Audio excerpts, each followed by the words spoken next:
Bonjour, bienvenue, welcome guys. Dans une nouvelle vidéo, les amis, j'espère que vous allez bien. Les gars, normalement, après un tel spectacle, un tel match, je ne devrais parler que de football. Quand les deux équipes se sont données, on a assisté à un véritable combat de boxe où les deux équipes se sont rendues coup pour coup.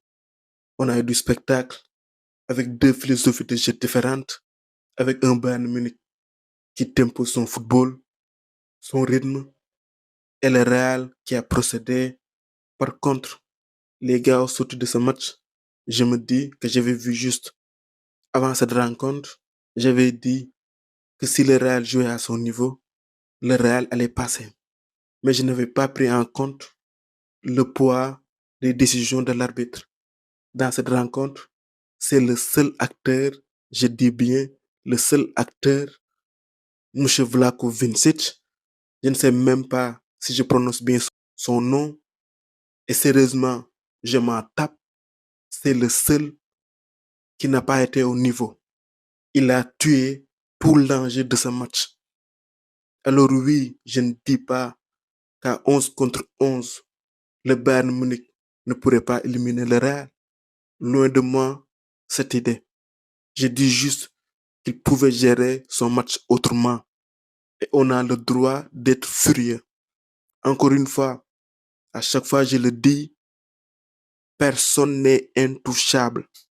Quand les joueurs ratent leur match, on est tous là à critiquer, à commenter. Quand un arbitre se trompe, si vous voulez, vous pouvez dire que je suis un mauvais perdant, mais quand j'estime qu'il a fait un mauvais match, je le dis et je le critique. Un point, c'est tout. C'est l'arbitre qui a éliminé le Real ce soir, avec le deuxième carton jaune qu'il a donné à Kamavinga.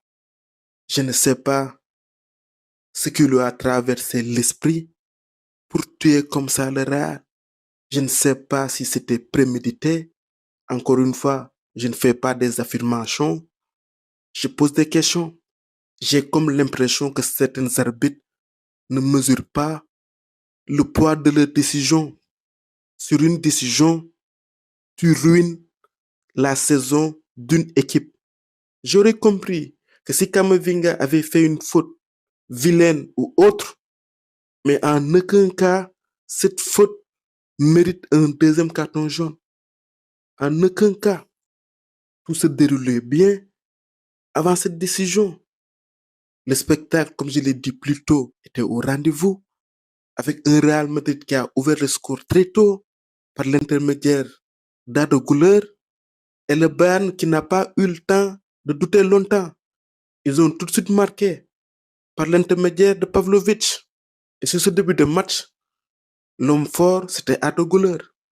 Il a profité d'une erreur de relance de Neuer. Ensuite, il a marqué un coup franc imparable. Derrière, le Bayern Munich a réagi avec un but d'Harry Kane. On a assisté, les gars, à un combat de boxe. Et sur le troisième but du Real, on a vu le trio de stars en œuvre avec Bellingham, Vini et Mbappé. À la pause, sur le score cumulé, on était à 3-3. En deuxième mi-temps, on est reparti sur le même rythme. Et vers la fin, je me suis dit que l'équipe qui marquerait en premier allait prendre une option. Mais malheureusement, l'arbitre n'a pas laissé les deux équipes se départager. C'est lui qui a fait basculer la balance. Et sérieusement, après ce genre de match, ce genre de rendez-vous, je n'aimerais pas parler de l'arbitre. Mais si je n'en parle pas, je vais faire l'hypocrite. Je suis obligé d'en parler. C'est lui qui a éliminé le Real. Après, il y a eu le troisième but du Bayern, marqué par Luis Diaz. C'est une suite logique. Le Bayern a pris l'ascendant psychologique et ce rouge a perturbé le Real. Surtout à cet instant du match. Derrière le but d'Olysée est anecdotique. Après Real Bayern, c'est un classique en Ligue des Champions. N'importe quelle équipe pouvait passer. Là où le bas blesse, c'est juste que l'arbitre a tué le Real. En tout cas, félicitations aux hommes de compagnie. Le Bayern a une très belle équipe. En demi-finale, ils vont affronter le PSG, le tenant du titre. Ça va être un remake du match de poule. On verra ce que ça va donner. Le Real n'ira pas plus loin. Pour la deuxième année consécutive, le Real est éliminé en quart de finale. Une saison blanche se profile. Seule la Ligue des Champions pouvait permettre au Real de sauver sa saison. Aujourd'hui, je ne suis pas furieux contre l'équipe. Ils se sont donnés. Par exemple, un Arda Güler, je l'attendais dans un grand rendez-vous à ce qu'il fasse des différences. Aujourd'hui, il m'a fait taire. Parce qu'à Madrid, on n'est pas des romantiques. Tu peux avoir du talent, mais il faut faire des différences sur le terrain. Et sur ce match, on a eu des réponses. Un Jude Bellingham au milieu, ce soir, il m'a bluffé. Arbeloa sur le papier a choisi une formation offensive avec Mbappé, Vini, Brahim, Arda Güler. Et comme double pivot, il a choisi Valverde et Jude Bellingham. Il a eu le mérite de tenter. Il a essayé. Et ça aurait pu porter ses fruits si l'arbitre n'en avait pas décidé autrement. Là, c'est une réaction à chaud. Je préfère m'en arrêter là pour ne pas dire de bêtises.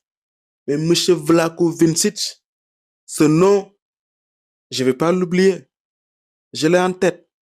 L'homme qui a éliminé le Real ce soir, c'est vous. Voilà les amis, c'était tout pour cette vidéo. On se retrouve pour d'autres vidéos. À très bientôt. Football, au micro, c'était Devrect pour vous servir.